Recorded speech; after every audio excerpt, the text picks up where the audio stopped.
Thanks for joining us for another edition of National Focus. I'm Nisha Charles. In the headlines, the Commonwealth of Dominica to accede to the CCJ on Friday.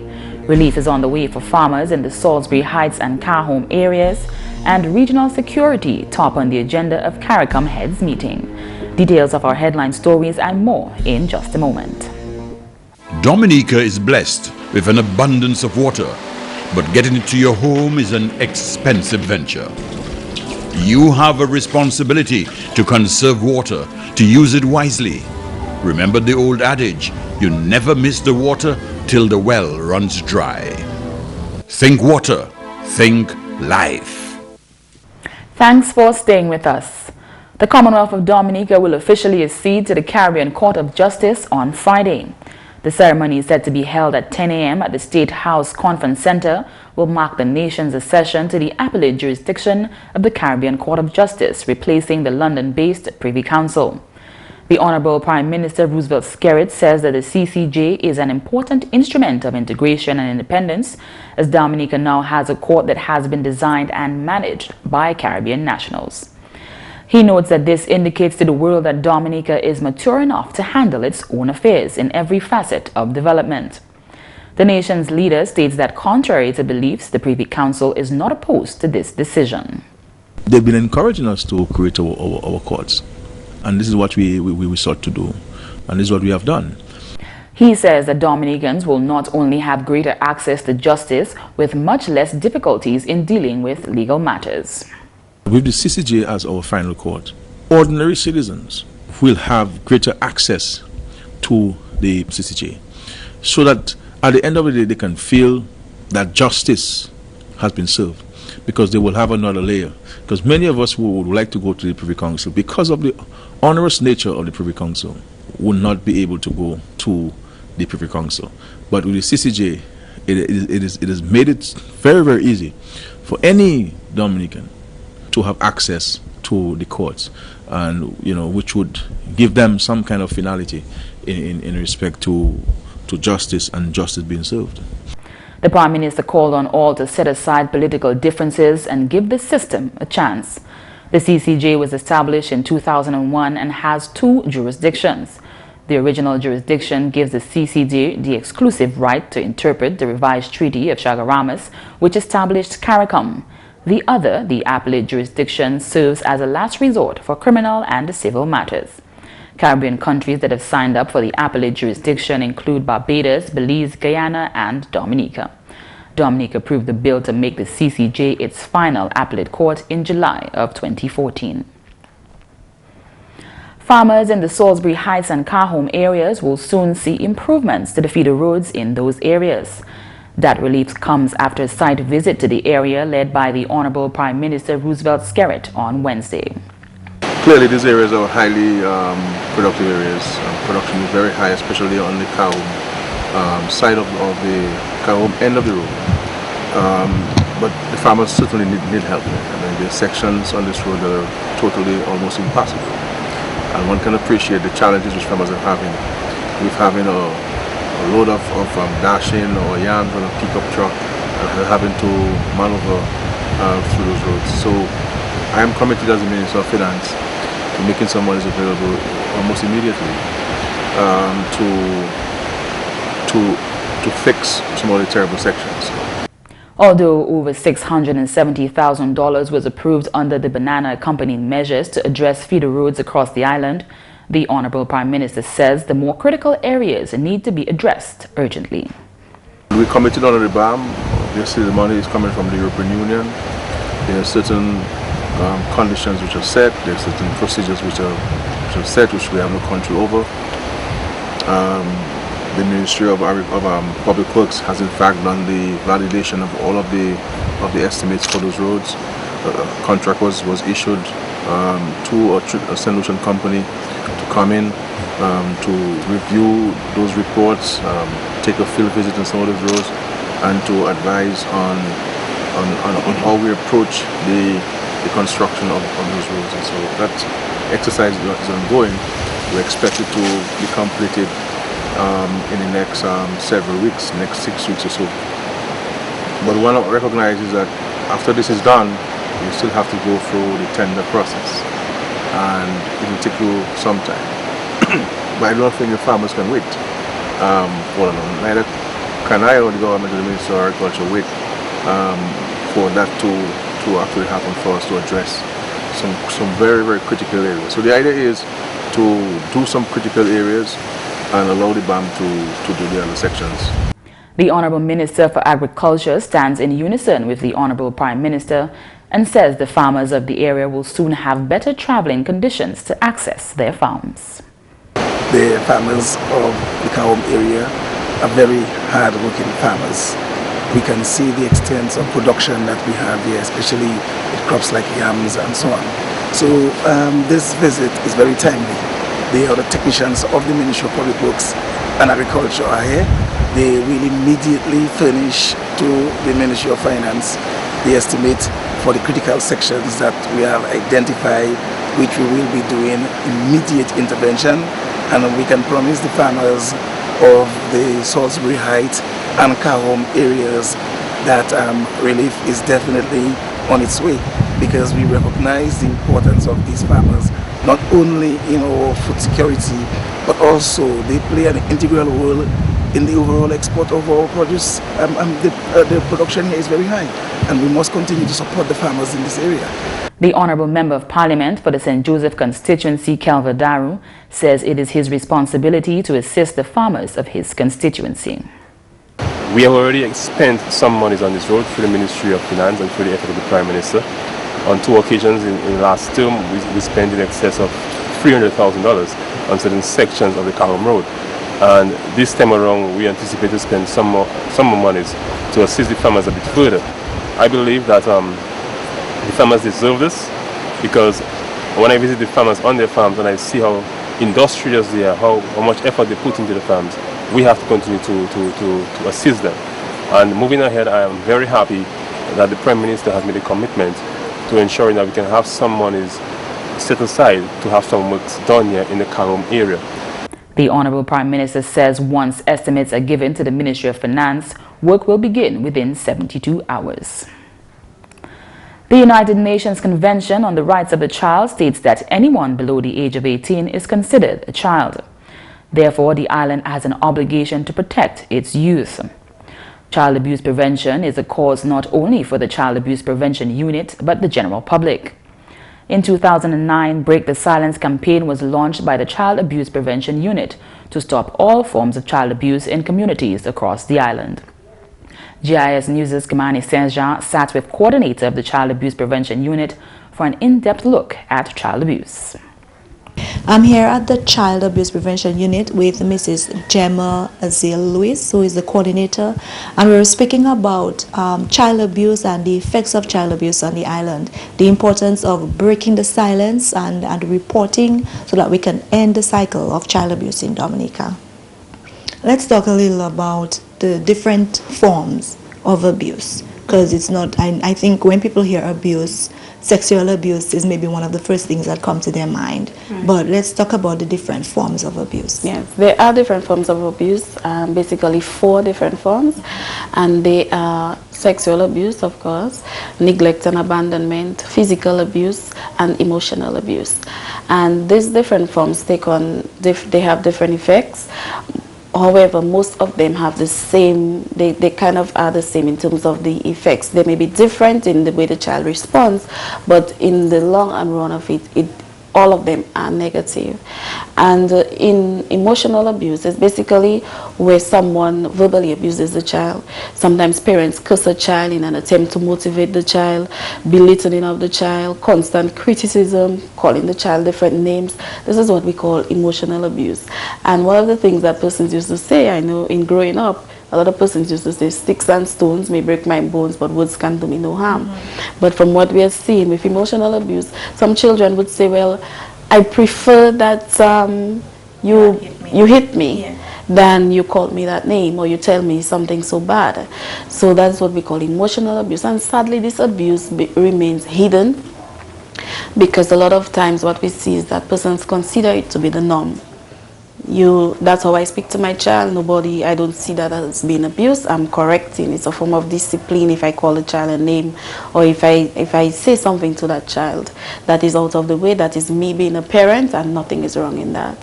We also have physical abuse, where it is someone uses intentional force on the child. It's not an accident, where you cause that child to be broken, bruised, cuts, burns on that child. This is what we call physical abuse. And physical abuse, usually children who are physically abused become very aggressive and end up being bullies. And sometimes if they get no help, they grow up to be abusers themselves.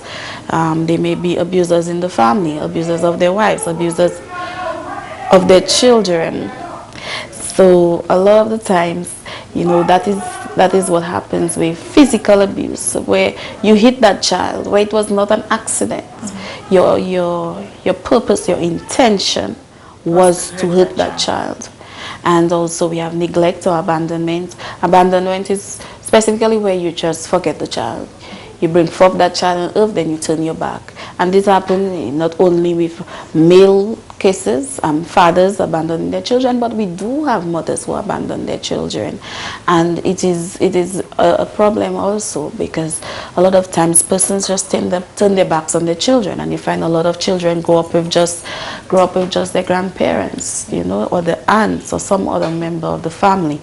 And neglect is where you fail to provide for the child's basic needs in terms of the food, clothing, shelter, education, and making sure the child has proper hygiene, supervision of the child.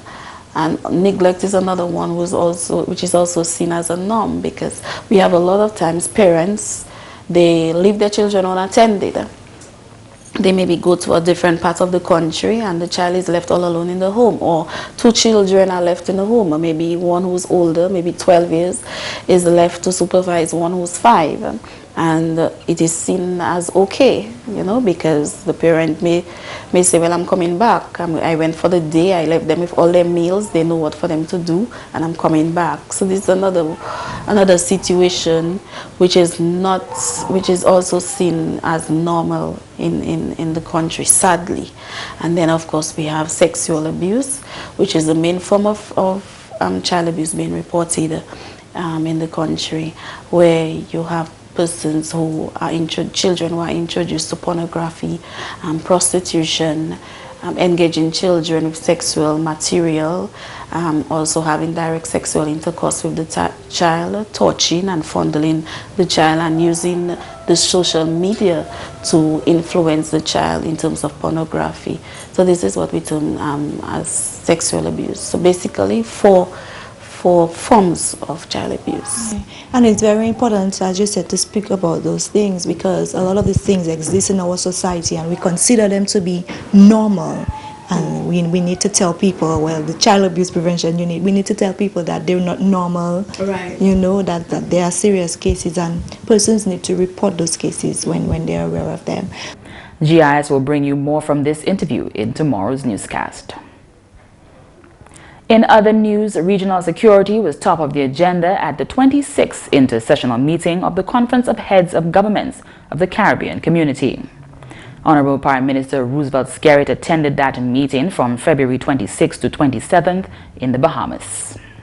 We spent quite a bit of time in deep caucus, that is to say, only heads present, to discuss the issue of regional security and the need for enhanced cooperation and collaboration between and among nations in CARICOM, especially as it relates to the sharing of intelligence information, the sharing of assets and so forth, to greater enhance our ability as a collective to secure region. As you know, the Caribbean region is a very porous community region. We are surrounded by water, most of us. And those of us who are not surrounded by water, our borders are easily penetrable. So we have those issues that we have to look at very carefully.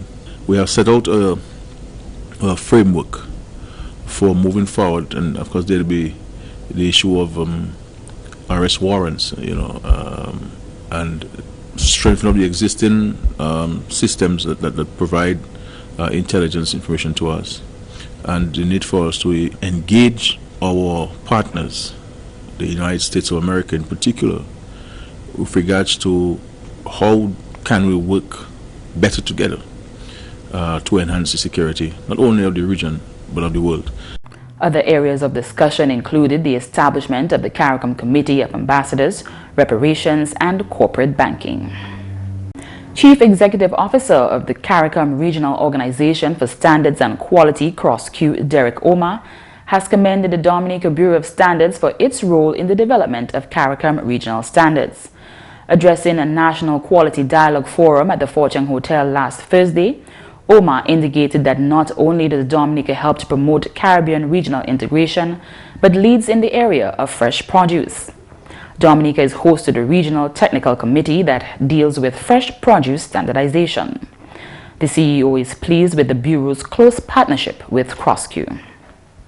Through a number of our other programs, we have been able to carry out an assessment of Dominica's measurement infrastructure needs, providing training support for at least 2 metrologists in another National Bureau of Standards, who's much more advanced in this area at this point in time. We've been able to support the development of the agro-processing industry in a couple of areas, and specifically in hot pepper sauce, through the implementation of an action plan to solve quality-related issues in that value chain. We have also facilitated training in accreditation that Dr. John was just speaking to, and we have been facilitating Dominica in contributing to the development of a regional quality policy. According to Omar, with more resources, the Bureau has the potential to be one of the top 5 bureaus in the Caribbean community. Especially because of its demand-driven orientation to its business. Secondly, because of its private sector output.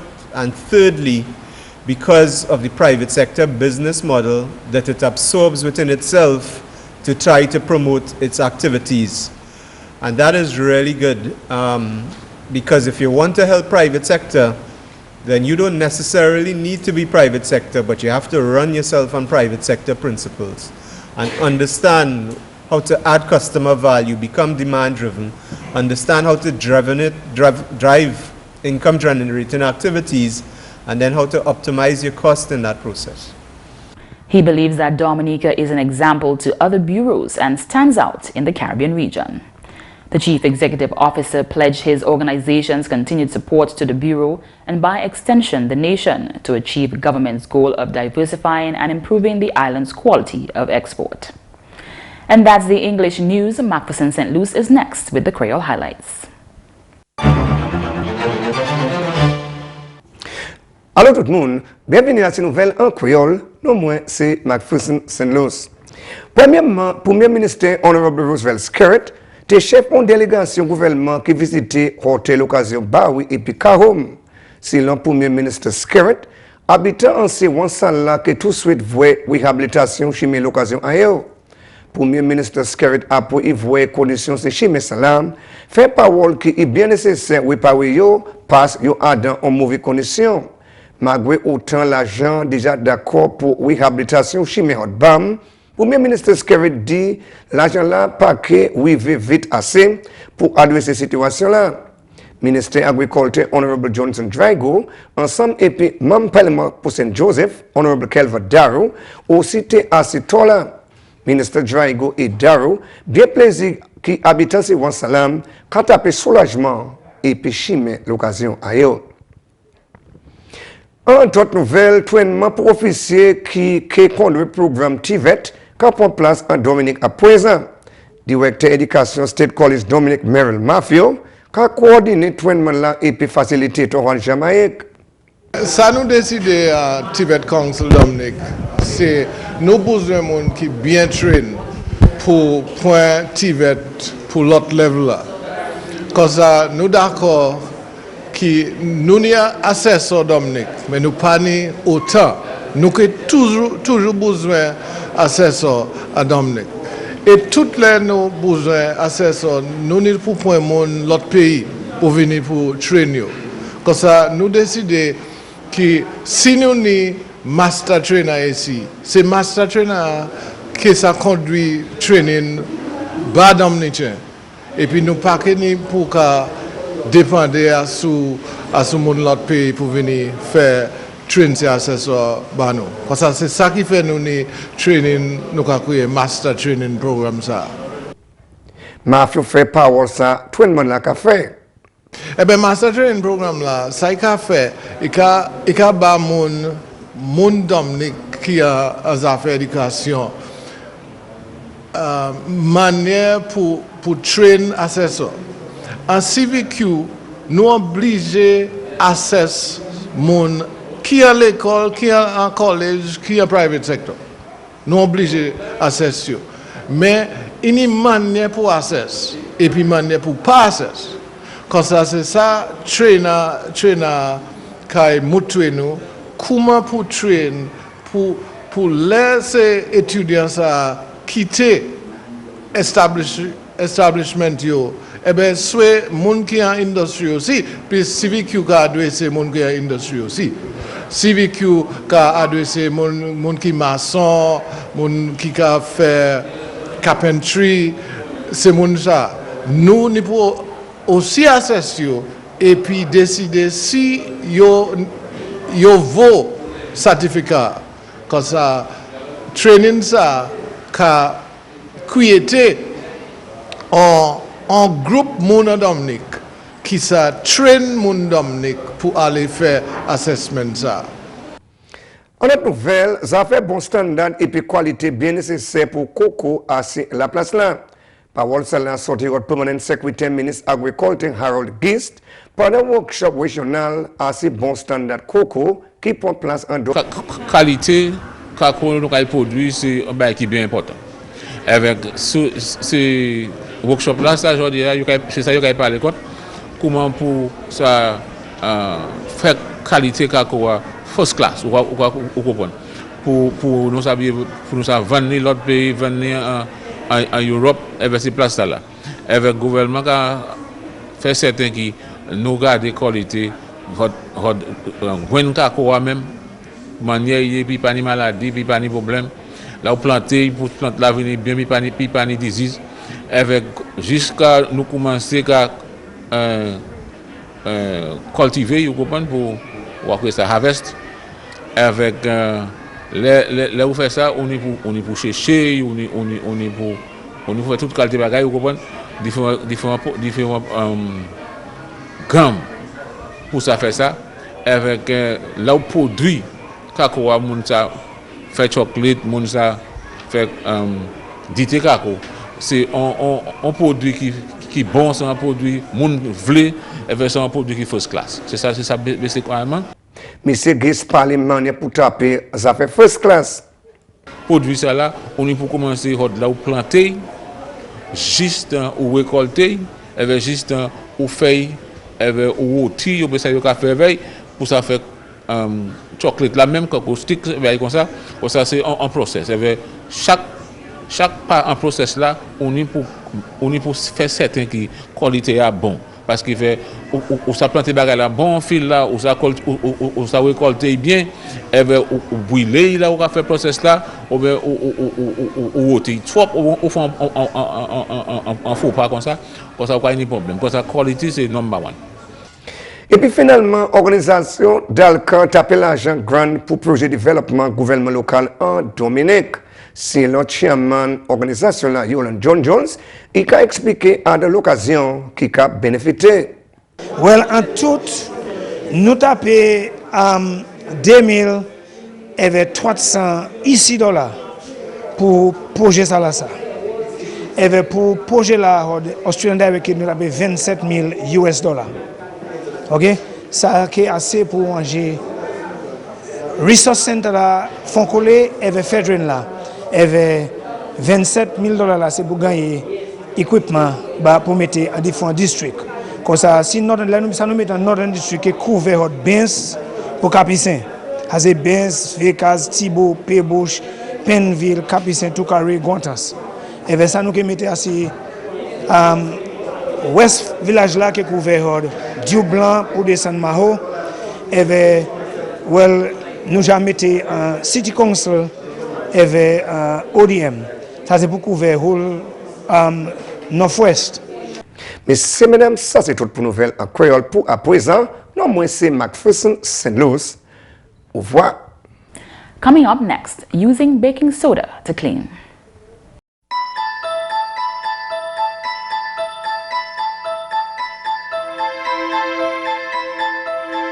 Real men protect children, not harm them. Under the Convention of the Rights of a child is anyone under the age of 18. And it's sexual abuse if you ask to see or touch their private parts, touch them inappropriately, show them or force them to touch your private parts, have sex with them, show them pornographic material, or deliberately let them hear or see the act of sex. Real men don't abuse children, and they don't encourage others to do it either. Be a real man. For more information, please contact these agencies. This message brought to you by UNICEF and this station. If you're on a tight budget for conventional household cleaners, why not try baking soda? To clean surfaces, sprinkle baking soda on a damp cloth, wipe and then rinse with clean water. To remove stubborn stains in the bathroom, use a baking soda paste. 3 parts baking soda, 1 part water. Apply, let stand, then scrub or wipe clean. Replace half of each measure of laundry detergent with baking soda to keep clothing fresh. And that's all for this edition of National Focus. We always welcome your suggestions and comments. Drop us an email at gis@dominica.gov.dm or visit our website news.gov.dm. Like our Facebook page, facebook.com/GIS News Dominica, and follow our Twitter at GIS Dominica. You can also catch up on past National Focus newscasts on our GIS Dominica YouTube channel. From all of us here on the GIS News production team, I'm Nisha Charles. Thanks for watching and do join us again tomorrow.